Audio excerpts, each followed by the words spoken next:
William नाम के लड़के के लाइफ में बहुत प्रॉब्लम थी। वो अपनी लाइफ में बहुत परेशान था, बहुत दुखी था। उसकी लाइफ में प्रॉब्लम ही प्रॉब्लम थी। प्रॉब्लम यानी कोई छोटी मोटी प्रॉब्लम नहीं, बिल्कुल प्रॉब्लम का टेस्ट में चल रहा था।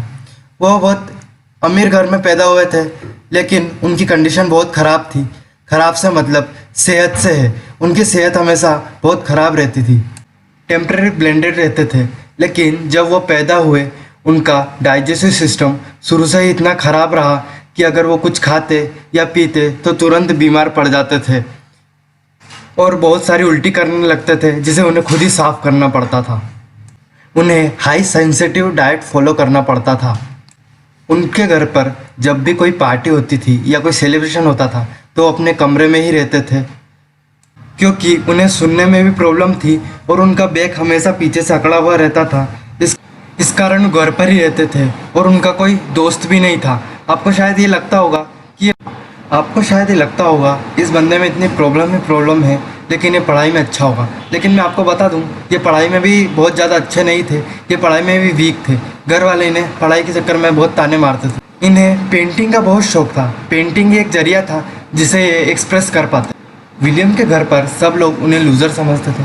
उनके पापा भी उन्हें लूज़र समझते थे। उनके पापा ने बोला कि मैंने तुम पर इतना खर्च करा, इतना पैसा लगाया, पर कुछ नहीं हुआ। सोसाइटी में तुमने मेरी बिल्कुल नाक कटा दी। विलियम के छोटे भाई वर्ल्ड फेमस नोवेलिस्ट बन गए थे और छोटी सिस्टर भी लाइफ में बहुत कुछ कर रही थी एज ए राइटर। विलियम के पापा ने सोचा कि जहाँ मेरे दूसरे बेटे इतना कुछ कर रहे हैं लाइफ में, पर मेरा छोटा बेटा कुछ नहीं कर पा रहा है, मुझे कुछ करना होगा। विलियम के फादर ने उनका एडमिशन अपने बिजनेस कनेक्शन से एक हार्वर्ड मेडिकल स्कूल में करवा दिया। अब विलियम सोच रहे थे, जहाँ मैं खुद ही एक पेशेंट हूँ, मैं किसी को कैसे ठीक कर सकता हूँ। पर कुछ साल उन्होंने कोशिश करी और मेडिकल कॉलेज क्विट कर दिया, छोड़ दिया। अब उन्होंने सोचा घर वालों के ताने सुनने से अच्छा है कि मैं कहीं निकल जाऊँ, कुछ कर जाऊँ। चलते चलते उन्हें एक ग्रुप दिखा अमेज़न जंगल करके, जो कि जंगल की खोज में जा रहा था अमेज़न जंगल में। यही सही मौका है कुछ करने का, कुछ कर दिखाने का।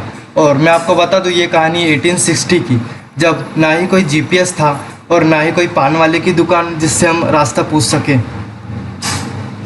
पर जिस दिन इनकी सारी बीमारी ठीक हुई थी, उसी दिन एक साथ इनकी सारी बीमारी वापस आ गई थी। ये बहुत परेशान हो गए थे। इनके ग्रुप वालों ने इन्हें मेडिसिन दी और जंगल में ही छोड़ कर चले गए। इन्होंने सोचा अब इनकी मौत बिल्कुल निश्चित है। लेकिन 4 महीने बाद जब ये घर आए तो इनकी कंडीशन बहुत ख़राब थी, इनकी हालत बहुत ख़राब थी। घर वालों ने इन्हें कहा, अगर तुम्हें मरनी ही थी तो ऐसी मौत मरनी थी।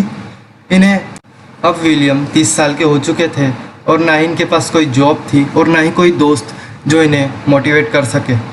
अब इन्होंने सोचा, अब मेरे पास सुसाइड करने के अलावा और कोई चारा नहीं है। पर ये सुसाइड करने गए तो उससे पहले इन्हें एक डायरी दिखी। उस डायरी में लिखा था, आज से 1 साल तक मैं अपनी खुद की जिम्मेदारी लूँगा, अगर कुछ असर नहीं हुआ तो मैं आज के दिन अपनी फांसी लगा लूँगा। तो दोस्तों, हमारा सफल होना हमारी खुद की जिम्मेदारी पर डिपेंड होता है। यदि हम कोशिश ही नहीं करेंगे तो हम सफल कैसे होंगे।